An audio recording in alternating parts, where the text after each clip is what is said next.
This is Jim Dougherty, who on June 19th, 1942, married a 16-year-old beauty named Norma Jean Baker.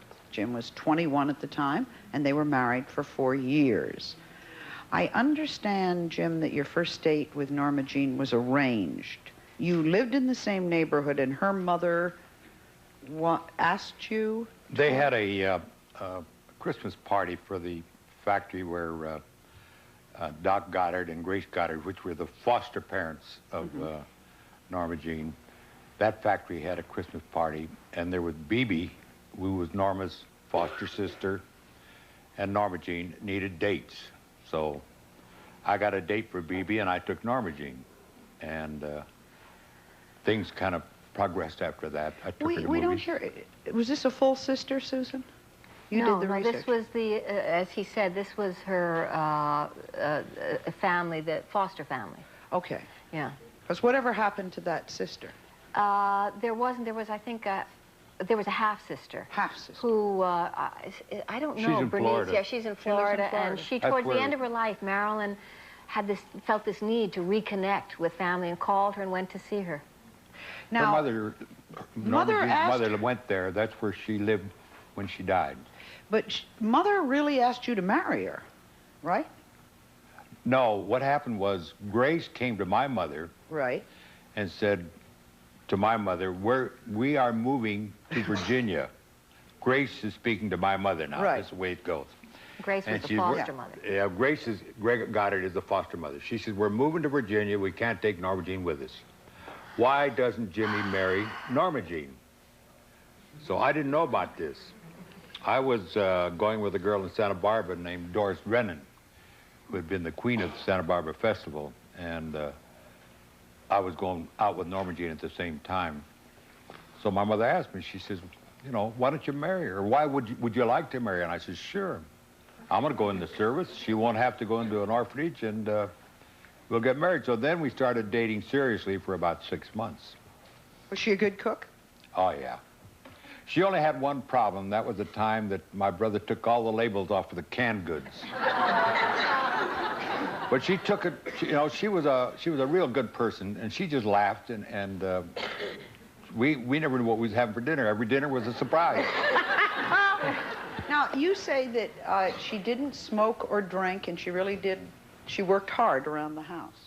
She was a good housekeeper, that's true, and she was a devoted housekeeper. Sometimes she'd get a little careless. She had a short and some wiring on the floor. We had some water come into the door, and to put... She'd get a little careless. She had a short and some wiring on the floor. We had some water come into the door, and to put the fire out, she threw water on it, and that didn't work too well. But she was a very neat person, and a very loving person. She wanted to have a baby. Yes, she asked me for a baby when I was going in the service. She said, I want a baby. I want a piece of you.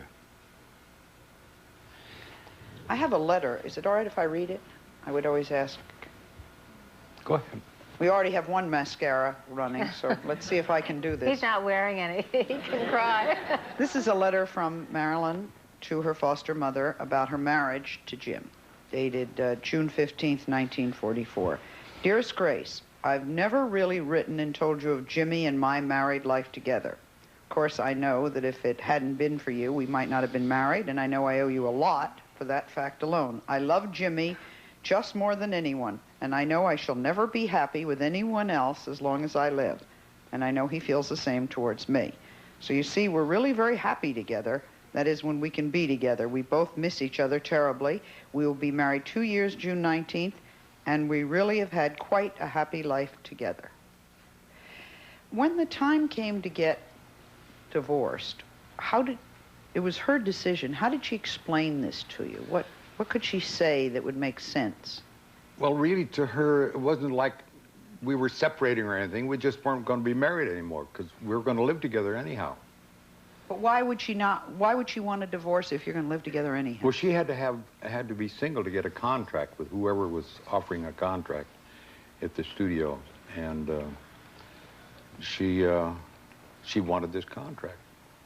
What do you make out of what happened from that time on, in your own mind? I think she went through something that she wasn't equipped to go through. She was a very kind, gentle person. And this is the toughest business in the world, being in the acting business. And you hear so many people that have tabloid minds, so to speak, saying things about her as to how she died. And I call it a tabloid mentality. And they never knew her. They knew nothing about her. Some of them have written books. Thank goodness Susan knew her, in which she wrote her book. Yeah.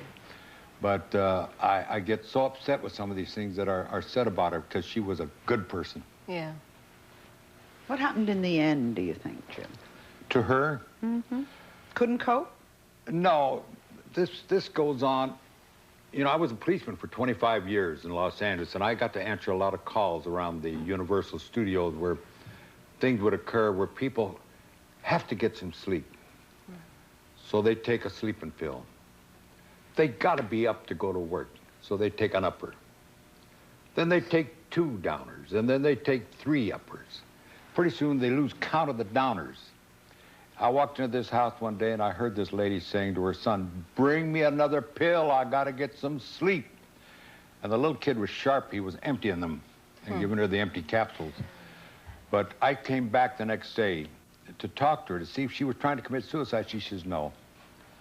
I just wanted to get some sleep because I had to work the next day and I was so tired."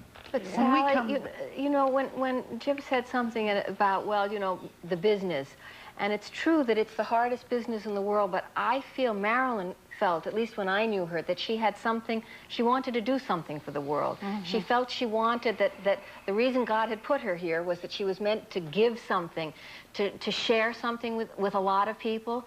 And I think that if she hadn't gone into the business, her life might have been worse, because if you look at Clara Bow, when Clara Bow quit the business, she wound up with 2 beautiful children, a lovely husband, and totally schizophrenic with a nurse for the rest of her life. No.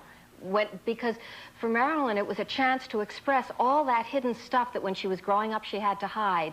Her, you know, the sorrow, the passion, the freedom, you know, her sexuality. She was different. She wasn't normal. She once said to me, "They keep trying to put me in this box called normal, Susan, and you open the box and nobody lives in there anyway. Why are they doing that to me?" She said, "And they expect me to be the anything-goes girl, you know, the happy-go-lucky girl, and I need to find out who I am." So that I think that although the business is a killer, and it's a hard business, I somehow think, though, that it also gave Marilyn something that she wanted desperately. I can tell that Jane wants to say something. When we come back... She wanted it desperately. She wanted it desperately. Yeah. You have to. When we come back, we'll talk about the mysteries surrounding her. Maybe talk about her death. Our guests today have different opinions of what really happened. I'll ask you. Take a break.